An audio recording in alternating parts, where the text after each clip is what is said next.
Selamat malam kaum bapa yang diberkati dan dikasihi Tuhan Yesus Kristus, juga rekan-rekan pemuda-pemudi gereja yang Tuhan Yesus cintai. Malam ini kita akan kembali membaca dan mendengarkan serta merenungkan firman Tuhan dalam ibadah Pelkat PKB dan Pelkat GP yang kita laksanakan di rumah tangga kita masing-masing. Kekasih-kekasih Tuhan, sebelum kita membaca dan mendengar firman Tuhan, mari saya undang bapak-bapak dan rekan-rekan pemuda, kita menyatukan hati pikiran kita di dalam doa memohon bimbingan Roh Kudus. Kita berdoa. Kami mengucap syukur karena kami masih boleh beribadah dalam rumah tangga dengan keluarga kami masing-masing di malam ini, ya Allah. Kami mohon kepada Tuhan, kiranya Engkau menuntun kami di dalam pemberitaan firman-Mu ini, sehingga kami dimampukan untuk dapat mengerti, memahami, dan juga melakukan firman Tuhan di dalam hidup dan kehidupan kami sebagai anak-anak Tuhan. Bapa di surga, bersabdalah dan berfirmanlah, kami siap mendengarkan sabda-Mu. Amin. Pembacaan Alkitab pada malam hari ini masih dari kitab Perjanjian Lama, kitab Keluaran pasal 6 ayat 27 sampai pasal 7 ayat yang ke-7. Menyatakan demikian bagi kita. Pada waktu Tuhan berfirman kepada Musa di tanah Mesir, Tuhan berfirman kepadanya, "Akulah Tuhan, katakanlah kepada Fir'aun raja Mesir segala yang kufirmankan kepadamu." Tetapi Musa berkata di hadapan Tuhan, "Bukankah aku ini seorang yang tidak petah lidahnya? Bagaimanakah mungkin Firaun akan mendengarkan aku?" Berfirmanlah Tuhan kepada Musa, "Lihat, aku mengangkat engkau sebagai Allah bagi Firaun, dan Harun abangmu akan menjadi nabimu. Engkau harus mengatakan segala yang kuperintahkan kepadamu, dan Harun abangmu harus berbicara kepada Firaun, supaya dibiarkannya orang Israel itu pergi dari negerinya.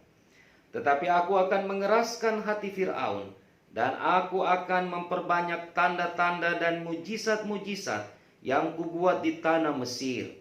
Bila mana Firaun tidak mendengarkan kamu, maka aku akan mendatangkan tanganku kepada Mesir dan mengeluarkan pasukanku, umatku, orang Israel, dari tanah Mesir dengan hukuman-hukuman yang berat.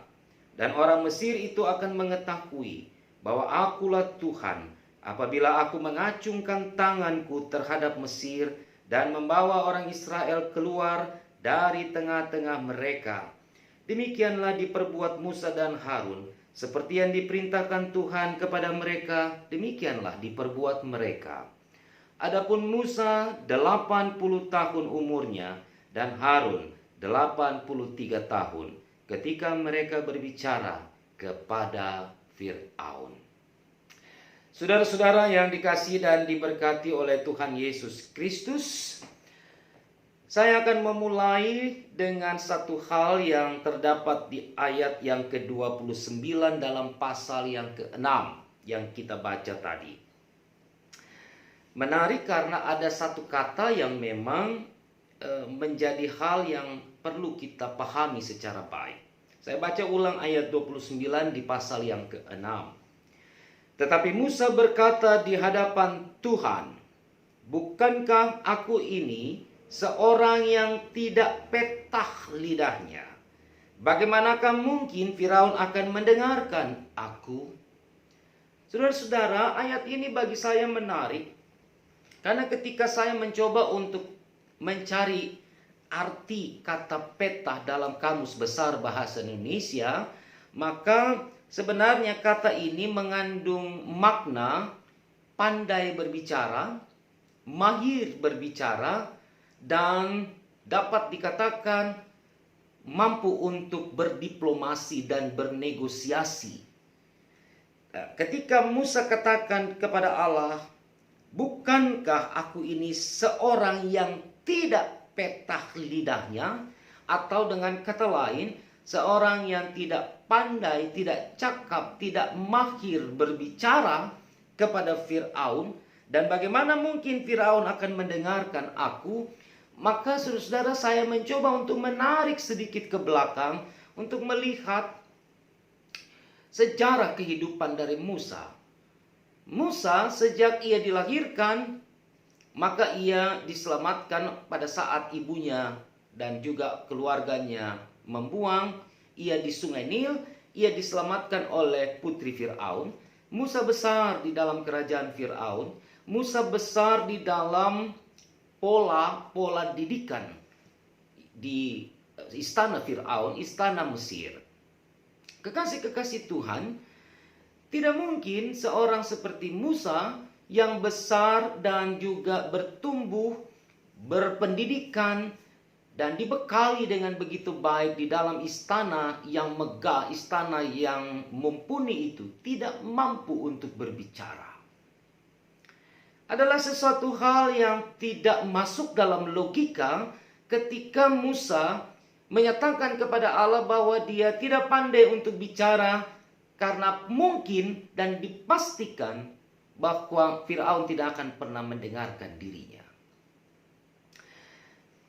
Bagi saya, apa yang dikatakan Musa di hadapan Allah adalah sesuatu yang coba ditawarkan kepada Allah agar Allah mencari orang lain yang mampu berdiplomasi, yang mampu berdialog, yang mampu melunakkan hati Firaun agar membebaskan orang Israel dari tanah Mesir. Nah, untuk itu ada 2 poin yang saya temukan, saudara-saudara, di dalam ungkapan atau pernyataan statement Musa ini. Yang pertama, saya meragukan bahwa Musa tidak pandai berbicara. Tetapi apa yang dikatakan Musa memiliki alasan yang sangat tepat atau yang sangat pas menurut saya. Karena yang pertama, Musa besar di Firaun seperti yang saya katakan tadi. Dan saya menduga Musa sangat mengenal karakter Firaun. Musa sangat tahu bahwa siapapun tidak dapat mengubah keputusan dari Firaun. Mengapa Musa tahu? Karena Musa menyaksikan proses itu setiap hari dalam masa-masa hidupnya di dalam istana Mesir itu. Sehingga bagi dirinya tidaklah mungkin ia dapat melunakkan hati Firaun atau mengubah keputusan dari Firaun supaya umat Israel, budak-budak Israel itu dibebaskan dari Mesir. Alasan yang kedua, karena Musa mengukur pekerjaan dan tugas tanggung jawab yang diberi oleh Allah di dalam perspektif dirinya. Bahwa dia tidak mampu, dia tidak punya kemampuan, kemahiran, dia tidak punya kapasitas untuk melakukan tugas itu. Musa lupa bahwa pekerjaan ini bukan dia yang menentukan. Musa lupa bahwa Allah yang memerintahkan kepadanya untuk berbicara kepada Firaun adalah Allah yang punya kuasa besar di atas kuasa apapun. Oleh sebab itu 2 poin ini bagi saya menjadi sesuatu yang wajar, yang pantas ketika Musa menyampaikan di ayat 29 kepada Allah. Nah, Allah sebagai pemberi tugas juga sangat memahami apa yang menjadi basic latar belakang dari pikiran Musa, sehingga dia berstatement atau memberikan pikiran di dalam ucapannya di ayat 29. Karena itu Tuhan tidak habis akal. Di dalam pasal 7 ayat 2 di bagian B, saudara bisa membaca dan melihat bersama bahwa Tuhan katakan, abangmu harus berbicara kepada Firaun supaya dibiarkannya orang Israel itu pergi dari negerinya. Artinya, kalaupun Musa tidak sanggup, Allah pakai Harun abangnya untuk menjadi juru bicara, menjadi orang yang menyampaikan niat Allah kepada Firaun. Tapi ada yang menarik yang kedua, selain ayat 29 tadi. Di dalam ayat yang ketiga di pasal 7, saudara. Dikatakan bahwa aku akan mengeraskan hati Fir'aun dan akan memperbanyak tanda-tanda dan mujizat-mujizat yang kubuat di tanah Mesir. Allah perintahkan Musa dan Harun bicara, tetapi Allah kemudian mengeraskan hati Fir'aun di sisi yang lain. Nampaknya ada kontradiktif dari keadaan ini. Tapi sebenarnya kalau kita mau lihat secara lebih dalam, di dalam pantauan atau di dalam pendekatan-pendekatan teologis, saudara-saudara, ini bukan sesuatu yang kontradiktif atau yang bertolak belakang.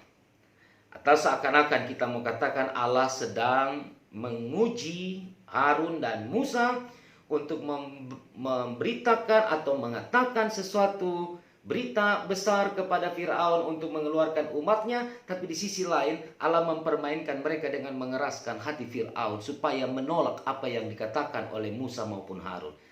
Bukan sesuatu yang kontradiktif sebenarnya. Tetapi Allah mau tunjukkan kepada Musa bahwa ia adalah Allah yang berkuasa. Allah yang bisa melunakkan, bahkan mengeraskan hati manusia, termasuk Fir'aun. Karena itu, saudara-saudara yang diberkati dan dikasihi Tuhan Yesus Kristus, bagian perikop malam hari ini menarik untuk kita cermati secara mendalam pula, untuk dibawa masuk di dalam kehidupan kita sebagai orang percaya. Yang pertama, kadang-kadang kita sering juga meragukan apa yang dipercayakan, diperintahkan Tuhan untuk kita kerjakan dan lakukan dengan alasan kita belum mampu, kita masih muda, kita tidak cakap bicara, kita tidak pandai untuk melakukan tugas itu dengan baik.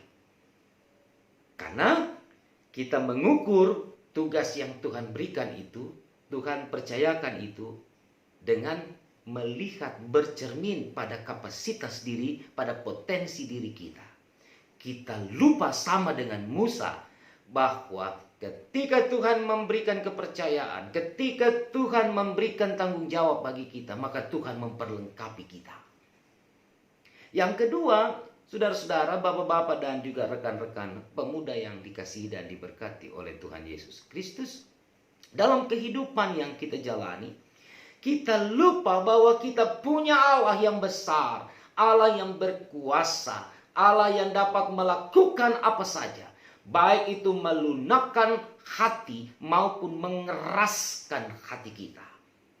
Karena itu, pada saat Allah memberikan kepercayaan kepada kita, yang harus diyakini dan yang harus dipahami adalah kita mau melakukannya di dalam kuasa Allah yang memperlengkapi diri kita. Karena itu, dalam tugas, pekerjaan, tanggung jawab apapun yang diberikan kepada kita, baik itu di dalam pekerjaan di kantor, pekerjaan dan usaha-usaha yang kita lakukan, maupun dalam pelayanan, firman hari ini mau mengatakan, lakukanlah dengan setia seperti Musa dan Harun lakukan, tanpa harus mempertimbangkan dan mempertanyakan kepercayaan dan tugas yang Tuhan beri bagi kita. Saudara lihat di ayat yang ke-7 bahwa Musa berumur 80, Harun berumur 83. Bukan orang-orang muda yang mengerjakan tugas berat ini. Tapi Tuhan pakai mereka karena Tuhan mengenal hati mereka. Tuhan mengenal kepada siapa ia memberikan tugas dan kepercayaan. Oleh sebab itu, ketika Tuhan juga mempercayakan kita untuk melakukan hal-hal yang baik dan benar dalam hidup ini, peduli kepada sesama, peduli kepada orang lain, melakukan hal-hal yang indah, yang besar bagi Allah di tengah-tengah kehidupan, lakukan itu dengan penuh tanggung jawab. Karena pada saat saudara melakukannya dengan penuh syukur, kesetiaan dan ketaatan, maka apapun yang saudara kerjakan, saudara imani bahwa dia akan berhasil. Bukan karena saudara, tapi dia berhasil karena Tuhan Allah yang telah mempercayakan tugas itu kepada saudara sekalian. Dia yang akan menyelesaikannya dengan cara dalam waktu yang tepat. kunci dari semuanya adalah lakukanlah tugas yang Tuhan beri dengan penuh syukur dan tanggung jawab. Tuhan Yesus berkati kita malam